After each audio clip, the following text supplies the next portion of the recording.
நாடாளுமன்றத்தில் அத்துமீறல் சம்பவம் தொடர்பாக எதிர்க்கட்சிகள் பேசினால்தான் பல உண்மைகள் வெளிவரும் என்றும் மத்திய அரசு மூடி மறைக்கக்கூடாது என்றும் முன்னாள் மத்திய அமைச்சர் ப. சிதம்பரம் தெரிவித்துள்ளார். விவாதம் நடக்கணும், அதில் ஒன்றும் சந்தேகமே கிடையாது.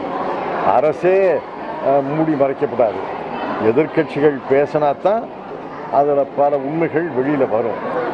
அரசே பேசி அரசே தீர்வு கண்டுச்சுன்னா உண்மையைத்தான் மூடி மறைப்பாங்க. என்ன தெரியுதுன்னா, 4-5 மாநிலங்களை சார்ந்தவர்கள், ஒரு மாநிலத்தை சார்ந்தவர்கள் அல்ல, ஒரு இனத்தை சார்ந்தவர்கள் அல்ல, 4-5 மாநிலத்தை சார்ந்தவர்கள் முகநூலில் அறிமுகமாகி நண்பர்களாகி ஒரு வீட்டில், டெல்லிக்கு அருகே குர்கானில் ஒரு வீட்டில் ஒன்றாக தங்கியிருந்து பயிற்சி பெற்று, ஏன்னா பயிற்சி பெறாமல் 15 அடியெல்லாம் குதிக்க முடியாது, பயிற்சி பெற்று ஏற்கனவே 3 மாதங்களுக்கு ஒரு முன்னாள் நாடாளுமன்றத்தை ஆராய்ந்து பார்த்து எப்படி செய்வது என்று திட்டமிட்டு 6 பேர் வந்திருக்காங்கன்னா இது மிக மிக மோசமான நிர்வாக கோளாறு, பாதுகாப்பு கோளாறு, பாதுகாப்பு குறைபாடு. அதில் ஒன்றும் சந்தேகமே கிடையாது. இதில் கடுமையான நடவடிக்கைகள் எடுக்கணும். செய்திகள் தொடர்கின்றன.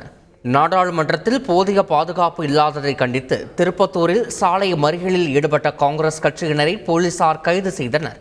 நாடாளுமன்றத்தில் கலர் புகை குண்டு வீசப்பட்ட நிலையில் நாடாளுமன்றத்தில் போதிய பாதுகாப்பு வழங்காத மத்திய அரசை கண்டித்து திருப்பத்தூர் மாவட்ட காங்கிரஸ் சார்பில் ஆர்ப்பாட்டம் நடைபெற்றது. பின்னர் ஊர்வலமாக சென்ற காங்கிரசார் ஜின்னா சாலையில் மறியலில் ஈடுபட்டனர். இதனைத் தொடர்ந்து மறியலில் ஈடுபட்டோரை போலீசார் கைது செய்தனர்.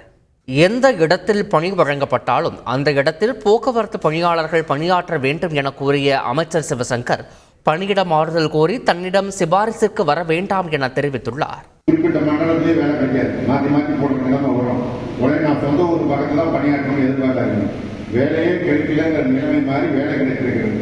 எந்த தேவை இருக்கிறதோ அங்கே எப்படி பார்த்து போடுவாங்க, அங்கே போய் பணியாற்ற வேண்டும். மந்திரிக்கு வேண்டப்பட்டவர் யார் நம்ம ஊரில் இருக்காரு அப்படின்னு அவரை முடிச்சு வந்து பக்கத்து வீட்டில் வேலை போய் பக்கத்து ஊரில் வேலை பண்ணுறா பரவாயில்ல, குடும்பத்தில் கஷ்டமா இருக்கு அப்படின்னு என்னை வந்து யாரும் நெருக்கடி பண்ணக்கூடாது. செய்திகளை உடனுக்குடன் தெரிந்து கொள்ள உடனே சப்ஸ்கிரைப் பண்ணுங்க.